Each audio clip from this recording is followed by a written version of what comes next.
Hey everyone, welcome to another episode of Car Stories. Today we're here with another classic Porsche 911. It's an RSR tribute and it's owned by James. And James, thank you very much for doing an episode of Car Stories here. No, thanks. It's great to be here. Would love to learn a lot about this car and how you got to this car. But before we do that, let's hit the intro.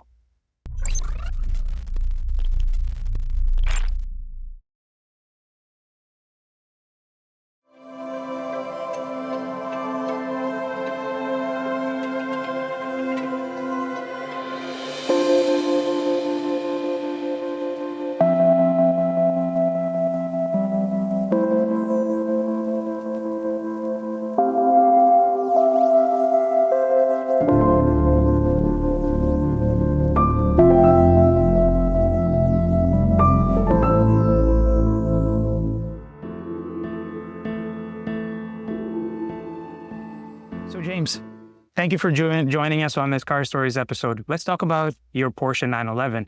It's a one-of-a-kind car, it seems. Tell us more about it. It is. It was originally a 1972 911T that was modified as a bit of an RSR tribute back about 20 years ago. Originally, it was my father-in-law's car. He bought it back in 92 after his daughter actually found it online and convinced him to go out and take a look at it. And when he did, he pretty much bought it on site, brought it back, drove it for a while, and he had it in the garage for some minor body work, and was convinced to undergo the modifications into this RSR tribute that you see here. He actually had all the work done over at Mark Motors. They had been doing a few of these similar, not identical, but similar sort of modifications. It used to be quite common with the Ts because they were the closest body frame to the RSRs. So they were the easiest ones to find. They were typically, the donor cars were some of the more cheaper Porsches at the time and the easiest ones to modify. Mark Motors was doing a couple of them, and they were finishing up the second one when Ron came in, and they convinced him to take that leap to do the modifications on the car. Oh, that's amazing. I didn't know that. I guess back then, Mark Motors was heavily doing a lot of these resto mod style restorations on these cars.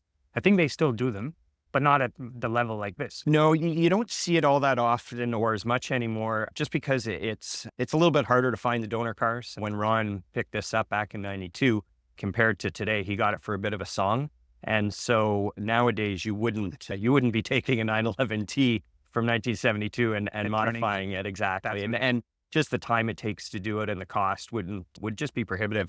The whole idea behind it was because RSRs were so untouchable and unreachable for a lot of people, you saw them doing those modifications to the vehicles to get the same feel of the RSR without having to drop $500,000 20 years ago. So to understand what the RSR was, what sort of modifications were done to the car to bring it up to that RSR style? Because this is why I call it an RSR tribute, because it's not a classic RSR. It's not what you would have seen in 1972, 1973 when the RSRs came out. It's meant to try to mimic it as much as it can, but there's a lot of more modern features to the car. The car has a 930 suspension on it. It's got the big reds, dual master cylinders. It was designed for the track, to spend some time on the track. But it has a lot of the original features. Anybody that knows a 73 RSR would know right away. For example, the mirrors aren't the same. Those are a more modern sort of mirror that you see on the newer RSRs. But you've got the ducktail at the back, which is a little bit more of a classic RSR feel, and then the wider rear on it and that sort of thing. So the 911T was not a wider rear? No, not at all. They were actually quite, if you were to look at it from the front of the back, it was almost straight over. They had to do a full-on fender. They did, yeah. They expanded out the fenders on the rear and then did like I said, did quite a few modifications mechanically to it as well. That's amazing. What sort of suspension did it get into? Oh, it's a 930 suspension. It looks like there's a whole bunch of brake cooling and all that stuff laid out as well. Yeah, they did the RSR style, the secondary cooling system on it. So the cars usually have the cooling system in the rear.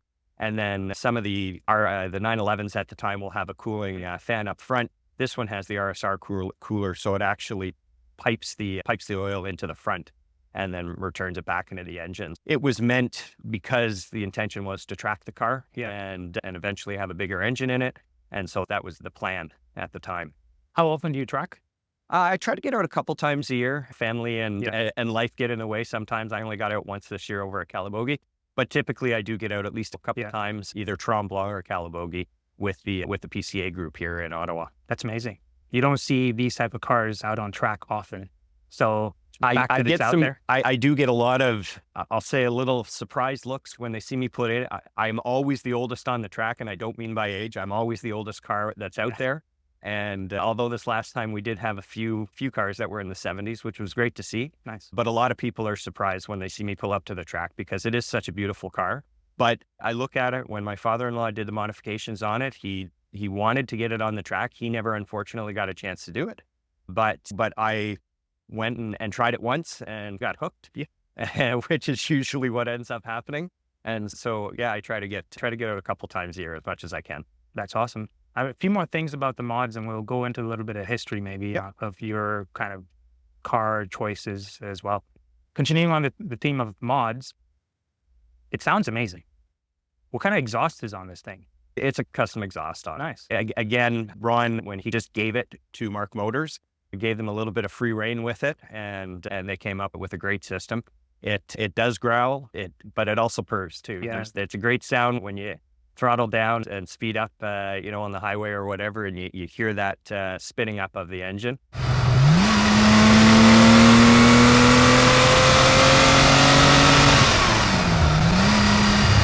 I mean, it's got the original 2.4 engine that came with the car, but the previous owner had done some modifications on it. So he had changed out the sleeves on it to a 2.7.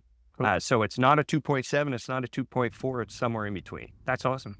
It sounds amazing. I find these classic 911s have so much soul.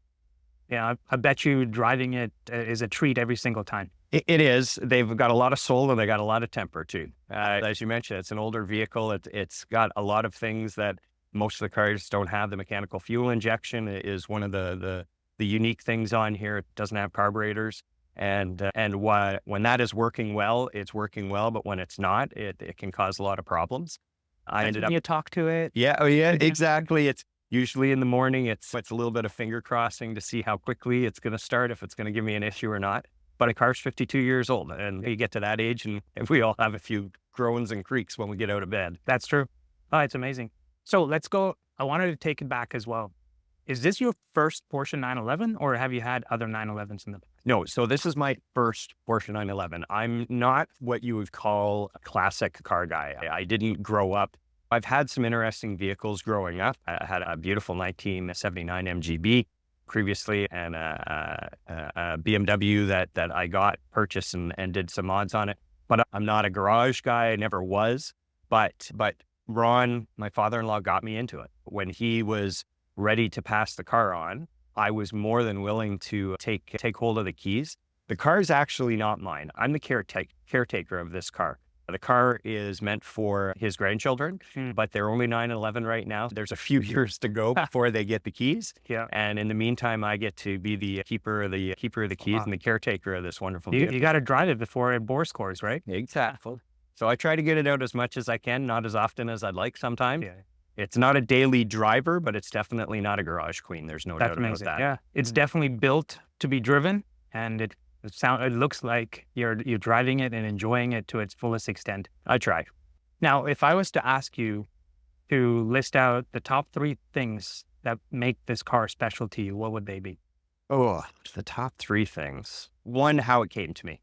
It's a unique way that it came through to me, and I take a lot of responsibility. And the fact that Ron passed me the keys and asked me to watch over this vehicle for him until it was ready for his grandkids. The fact that I can track it. Like I said, I went to the track. I got hooked back in 2018, and it's just a lot of fun. The car drives well on the city streets, but being designed for the track, I joke that I run over a nickel, and I can tell you what year it was minted, because the suspension is designed for the track. And you get on the track where the roads are perfectly smooth, and you can really open the car up and push it as hard as it was meant to be pushed, and leave a lot of rubber on the track and probably a few marks here and there that with a little bit of elbow grease run out. Yeah. So that'd be number 2. Number three, geez, I don't know what the third one would be. Just the look of it. To me, it's such a classic look. I don't want to say anything negative about the newer vehicles. They're beautiful in their own way, but I'm taken more to the classic look of this vehicle. I'm taken more to the classic look of any vehicle, whether it's a Porsche, whether it's a Corvette, a Mustang. I'm drawn more to the older styles than I am to the newer ones. Do you think your kids will appreciate what this car is when it's time for them to take on? I hope so. They love driving in it. They both of them are constantly asking if they can go out for a ride and that sort of stuff. So they've already started to get a little bit of a taste for it. And I've already started to teach them some of the concepts of driving stick and clutch work and all that sort of stuff. Oh, that's amazing. They love going out in it. We'll see if they take it on as much as I have and enjoy it as much as I have. Finding cars like this is almost impossible now, right? It's so raw, it's so connected to the road. You feel everything. It's super mechanical. Yes. When I'm on the track, when I first started going on the track, of course, junior drivers that haven't been cleared for the track and solo yet will have instructors in the car. And a lot of times they'll take it out. And I've lost track of how many times when an instructor got in and started going and realized, oh, geez, there's no power brakes here. No power steering. You actually feel that's actually the third part. This is a good one, is you feel the car. You're able to much better understand when it's coming around a corner. I joke, you feel every bump, but right away when something is a little bit off with the vehicle, which is helpful when the car is that old. Yeah, I truly agree. It's just such a beautiful example. Like the interior has been really done up to. I love the seats, houndstooth. Yeah, so I don't know if it's called a houndstooth or there's another name that they use. Pepita, I think, is the other one. But yeah, when they did the mods, they got rid of all the back seats to try to lighten it up. They pulled about 400 pounds off the car. So when it's dry, it's just a touch under 2,000 pounds. And so they pulled out the rear seats on it. I just actually had the seats redone this year at a great place not too far from here. Just because the old ones, there was a couple tears in them. The previous owner was a cigarette smoker, obviously. There was a small little burn in one area.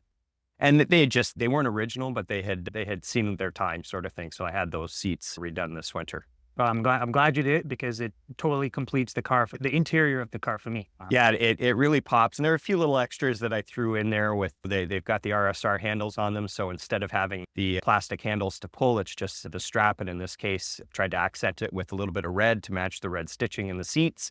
And the red Recaro stitching is to open the doors. It's actually a leather strap. So some of those features mimic the original RSR, which was meant to really lighten everything up as much as possible. That's awesome. In terms of Porsche 911s, this is your first ever 911. I think most people say when they get into a 911, they drive a 911, they almost don't want to drive anything else, like in terms of a spirited sports car of some sort. Sure, there's faster, more powerful cars, but when you want something that's connected, there is no substitute. That's the saying, right? Is there anything else in the horizon for you that you can think of? Or is this your type of forever car? This car is always going to be with the family. There's no doubt about that. Whether something else joins the livery or finds its way into the garage, that one, I don't know. The car has provided me enough work that my wife jokes that we can't really afford any other vehicle. And definitely not another Porsche or newer or older. I'd love, if I had the time and the money, I'd love to be able to pick up an older 924 or 944 or even a 1416, something like that, just to tinker with it or another 911. But I don't foresee another one in my garage in the near future, that's for certain. Those 924s and 944s are really going up in value right now. Yeah. People are snagging them, they're modding them, they're dropping them, put wheels on them. Could be a good time. Yeah, you'd have to talk to my wife about that one, short of us winning the lottery. That's amazing. This is such a beautiful 911, such a classic 911, a great tribute to RSR, which is amazing as well. One thing I wanted to touch on is the badges, the Pocono badges. Yeah. What's that all about? So in 2022 was Porsche Parade, and they did it down in Poconos. So typically they rotate around through the States and sometimes into Canada annually in July or June or July every year. And in two years ago, it was in the Poconos, which was within driving distance of the car. Yeah. I used to be very cautious about going outside of my 200-kilometer comfort zone until I was comfortable with the engine and everything. But a bunch of us went down from Rensport. I went down to the Poconos between Rensport and the UCR crowd out in the Toronto area. And so we had about 25, 30 cars down there between the two clubs. And because it was within a good driving range, we all ended up going down. And I believe 2026 is also going to be taking place quite close to here. I can't even think of it, where they did the Winter Olympics in the States, not too far from here. Anyway, they're going to be doing another one. So I suspect a lot of, because it'd be within about a 4-hour driving, 3-4 hours. So a lot of people probably be participating in Porsche Parade. So yeah, the badge is just something that came with the package. So I took the car down. I did some autocross with it while I was there, a bunch of the tours. Didn't enter it in any of the other events, but there was close to 1,000 cars down there, and it was just incredible. Everything from the earliest 356s all the way up to the newest Porsches. I'd love to check it out next time it's around. When you 2026, that's definitely something that you'll have to consider, because it's a pretty wild opportunity, and they just don't get that close to us all that often. Thank you very much, James, for doing this episode with us and sharing the story of your Porsche 911 and how it got to you and how you use it. It's pretty cool. I think in this era, there's a lot of people that are aspiring to attain a car like this, that's raw, that's connected, and yet it's very unattainable because of how expensive things are. So you having one, it's amazing. I'm glad to hear it's a forever car. And I hope you all enjoyed this video as well. If you did, like, subscribe, do all those things, and look forward to the next episode of Car Stories. Thank you all for watching, and we'll see you in the next one. Thank you, James. Thanks. All right.